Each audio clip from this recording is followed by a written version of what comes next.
Hello guys, এখন বর্তমানে আছি 100 বিঘা জমির উপরে, মানে 100 বিঘা পুকুরের সামনে। যাব, দেখব। চারিদিকে দেখুন প্রচুর ধান। পিছনের দিকে একটু দেখাই, যেই দিকে চোখ যাবে শুধু সবুজ আর সবুজ। আর এই যে সূর্যটা ঢলে পড়তেছে আস্তে আস্তে, দৃশ্যটা আরও সুন্দর লাগছে। রাস্তাটা ছোট, তবে সাবধানে যেতে হবে। আর ওই যে দেখা যাচ্ছে ওইটা হলো 100 বিঘা। তো বন্ধুরা চলুন। বন্ধুরা, আমরা ঠিক এখন 100 বিঘার সামনে রয়েছি। আমার পিছনে যে বড় প্রজেক্টটা দেখছেন, এটাই মূলত 100 বিঘা। 100 বিঘা প্রজেক্টটা হলো এখানে বিভিন্ন ধরনের মাছ চাষ করে। তো এখানে প্রতিদিন বিকালবেলা আমার পিছনে দেখতে পাচ্ছেন অনেক প্রমীলা এবং পুরুষ এখানে কিন্তু আসছে বেড়াতে। আমি আপনাদের একটু ঘুরে দেখাই।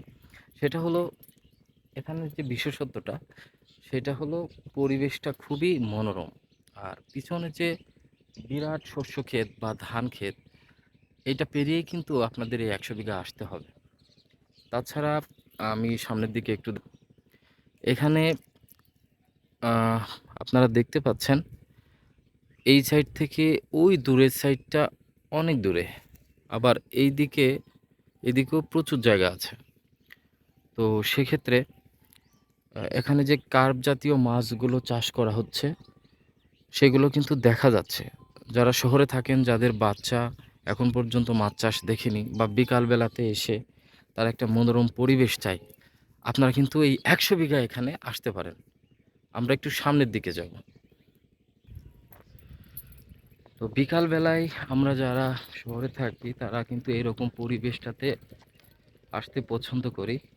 এছাড়াও বিভিন্ন ফ্যামিলি নিয়ে এখানে অনেক প্রচুর মানুষ বিকালবেলা, বিশেষ করে বিকালে বা ছুটির দিনগুলোতে আসতে পছন্দ করে। আর আমার পিছনে যে মাছগুলো দেখছেন, এটাও একটা প্রজেক্ট। সম্ভবত এইখানে অনেক মানুষ একসাথে মিলে এই প্রজেক্টটা চালায়। আপনারা দেখুন, যত দূর চোখ যায় প্রজেক্টটা কিন্তু ঠিক তত দূরই বড়। তো আমরা একটু সামনের দিকে যাব, কারণ এখন মাছের খাবার দেওয়া হচ্ছে। এখানে পানির ব্যবস্থা করা হয়েছে, তাছাড়া মাছের খাবার এইখানেই সম্ভবত এরা দিয়ে থাকে। যে মাছের খাবারের বস্তাগুলো দেখা যাচ্ছে। আর এই দিকের এই পানিগুলো এই পুকুরে চলে আসছে। যেহেতু পুকুরটা অনেক বড়, সেহেতু সেচ সবসময় এরা হয়তো দিতে হয়।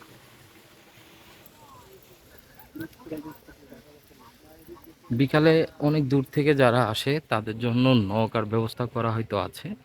এখানে মাছের খাবার দেওয়ার জন্য যে নৌকাগুলো আছে, সেটা দিয়ে হয়তো বা পার্ট টাইম এরা কিছু মানুষকে আনন্দ দেয়। আপনাদেরকে জ্ঞাতার্থে জানিয়ে রাখতে চাই, এই 100 বিঘা যে প্রজেক্ট, এইটা হলো ঝিনাইদহের পাগলাকানাই রোড দিয়ে ঢুকেই যে ঢোল সমুদ্র পুকুর রয়েছে, ঠিক সেখান থেকে আরও 2 কিলো আসলে আপনারা এই প্রজেক্টটা দেখতে পাবেন। ঢোল সমুদ্রের পুকুরে অনেকে আসে, কিন্তু 100 বিঘা যে প্রজেক্ট আছে এটাতে মানুষ এখনও চেনে না। তো সেইখানকার থেকে কিন্তু এখানের ভিউটা আরও অনেক সুন্দর, কারণ এইদিকে প্রচুর পরিমাণে সবুজ ঘাস, ধান, সব কিছুই আছে। আর সবচেয়ে বড় বিষয় যে মানসিক স্যাটিসফ্যাকশনটা পাবেন এখানে ভিড়টা সবসময় কম থাকে। আপনারা চাইলে বিকালবেলা অবশ্যই এখানে বেড়াতে আসতে পারেন। ধন্যবাদ সবাইকে। আজকে এ পর্যন্তই। ভালো থাকবেন।